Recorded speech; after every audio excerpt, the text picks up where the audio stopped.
Olá, meus amores, tudo bom com vocês? Dicas de cabeleireiro na área, que são perguntas que vocês me deixam aqui no YouTube e também lá no Instagram. Por favor, já me siga por lá, Alessandra Velay.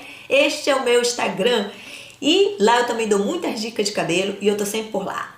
E vá maratonar a nossa playlist Alisamentos, que eu vou deixar aqui no final desse vídeo para você, a playlist completinha lá. Nós temos muitos passo a passo de como fazer todos os tipos de alisamento que eu faço aqui no salão e também dicas sobre o assunto. Antes da gente entrar nas dicas de alisamento de hoje, eu já lhe peço o like, curta o vídeo, se inscreva no canal e também compartilhe.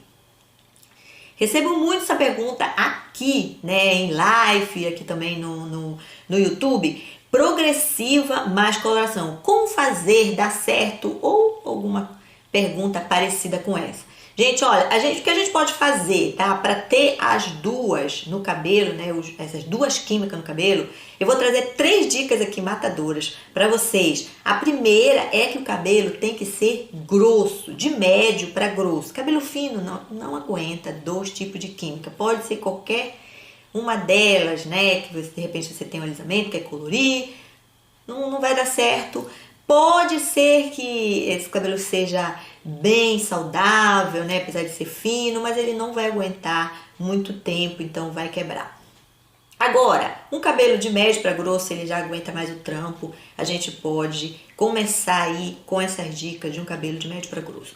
A segunda dica são os pH. Gente, é muito sério. Por quê? Porque o pH é a tabela, né, que eu tô até passando aí para vocês.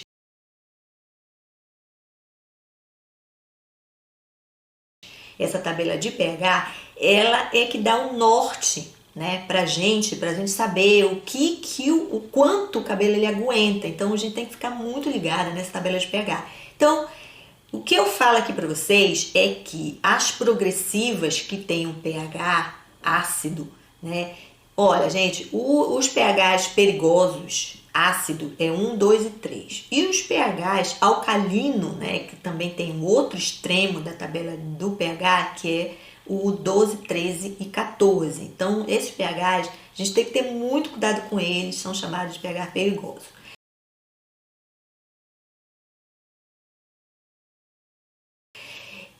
Porque só pode ter aquela química no cabelo. Por exemplo, se você escolheu um alisamento, tem que ser só aquele alisamento. Se você escolheu uma coloração ou descoloração, tem que ser só aquela coisa ali, se tiver esses 2 pHs aí que são os extremos. Então, vamos fixar aqui que são os pHs ácidos, que é o que importa pra gente, por causa dos redutores de volumes, que eles têm esses tipos de pH, né? Marroquina, selagem progressiva, todo tipo de redutor de volumes.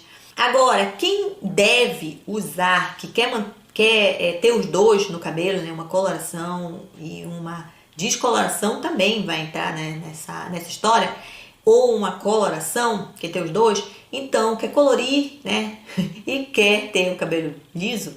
Então, nós temos que ter o pH tipo de 3,8 dessas progressivas, desses botoxes.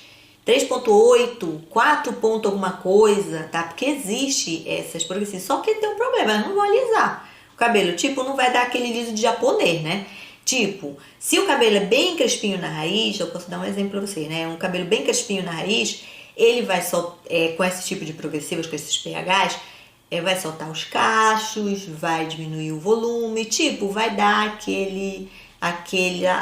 vai ajudar na escova, né, como a gente chama, tá?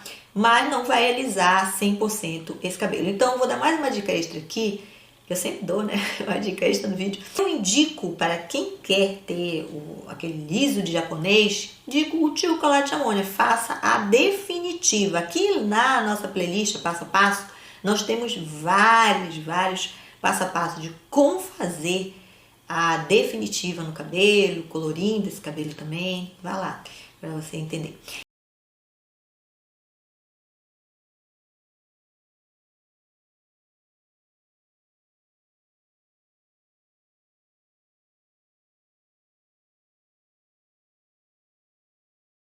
Vai a terceira dica agora. As tintas são a opção melhor aqui para ter os dois é ter as colorações sem amônia ou os tonalizantes, para quem quer colorir, né? Colocar uma cor no cabelo. E usar a OX, isso é muito importante. A OX, ela é a salvadora da pátria, né? Mas também ela é a vilã também. Por quê? Porque a gente clareia só com as OX, né? Então ela tem que clarear o cabelo. Então a OX de 10 ou 20 volumes é o mais indicado. Não usar a OX de 30 volumes, porque senão esse cabelo pode dar ruim, né? Pode entrar em corte químico, às vezes o cabelo, gente, isso é uma regra, tá? Que eu tô falando aqui pra vocês, que a gente sabe que vai dar certo e sabe que se for diferente disso, vai dar errado. Mas o que a gente tem que fazer? Sempre o teste de mesh para tirar, né, a prova dos 9 aí. E por quê? Porque o teste de mesh é que vai realmente indicar se aquele cabelo naquele momento dá para fazer esse tipo de químicas, né, que a gente está querendo fazer ou não, né, que ele pode ser reprovado também. São esses 3 tipos aqui que eu tô falando, né? Cabelo grosso, cabelo de médio para grosso, colorações com amônia, sem amônia ou tonalizantes, porque eles também não têm amônia, e também usar as progressivas que têm esses pHs ácidos assim um pouco mais alto, tá? Então aí você pode ter com certeza esse cabelo saudável durante muitos anos, tá? Por quê? Porque o que a gente vê é que a gente vê que a pessoa quer colorir o cabelo, né, e fazer as progressivas, e daqui a 6 meses o cabelo tá quebrando, sabe? Ele não dura muito tempo, no máximo 1 ano, porque o cabelo era muito saudável, muito grosso e começou a ruir, né? Ele começou a ficar podre. E eu vou deixar aqui no card vídeos de passo a passo de como fazer progressiva, botox, também vídeo de tratamento, pra gente não pensar só em fazer as progressivas e colorir o cabelo, né? Então, fique ligada para você cuidar do seu cabelo. Então, meus amores, um beijo, fique com Deus e até a próxima dica de cabeleireira. Tchau, tchau.